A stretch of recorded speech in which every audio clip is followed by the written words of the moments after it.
আল্লাহ রাব্বুল আলামিনই প্রথম, আল্লাহ পাকই শেষ। আল্লাহ পাক প্রকাশ্য, আল্লাহ পাক গোপন। ওয়া হুয়া বিকুল্লি শাইইন আলিম। আল্লাহ পাক বলছেন তিনি প্রত্যেকটা বিষয় সম্পর্কে জ্ঞানী। সূরা হাদিদ আয়াত নাম্বার 3। তো আমরা বুঝতে পারছি যখন কোনো কিছু ছিল না তখন আল্লাহ রাব্বুল আলামিন ছিলেন, আবার যখন কিছু থাকবে না তখন আল্লাহ পাক থাকবেন। কুল্লু মান আলাইহা ফান ওয়া ইয়াবকা ওয়াজহু রাব্বিকা যুল জালালি ওয়াল ইকরাম। সমস্ত কিছু ফানা হয়ে যাবে, শুধুমাত্র আল্লাহ রাব্বুল আলামিনের সত্তা, জাত এটা বাকি থাকবে। তার মানে আল্লাহ পাকই শুরু, আল্লাহ পাকই শেষ। আল্লাহর কোনো শুরু নাই, আল্লাহর কোনো শেষ নাই।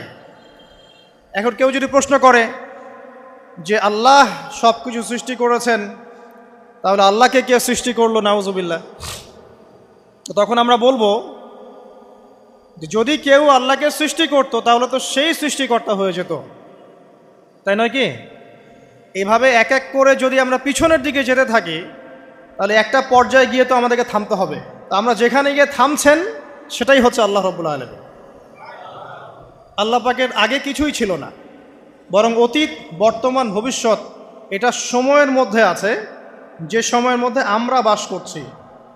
আল্লাহ রাব্বুল আলামিনের কাছে এরকম অতীত, বর্তমান, ভবিষ্যৎ কিছু নাই। আল্লাহ রাব্বুল আলামিন একা ছিলেন, তখন কিছুই ছিল না। আবার যখন সব কিছু ধ্বংস হয়ে যাবে আল্লাহ পাক একাই থাকবেন, আর কিচ্ছু থাকবে না। এখন আল্লাহ পাক সর্বপ্রথম সৃষ্টি করলেন আরশে আজিম। কি সৃষ্টি করলেন? এবং আরশটা পানির উপরে ছিল। কিসের উপরে? পানির উপরে। এরপরে আল্লাহ রাব্বুল আলামিন সৃষ্টি করেছেন কলম।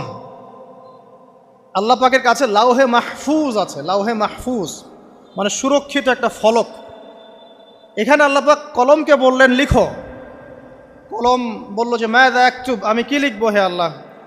আল্লাহ পাক বললেন কিয়ামত পর্যন্ত যা যা হবে, শেষ দিন পর্যন্ত যা কিছু ঘটবে লিখে ফেলো।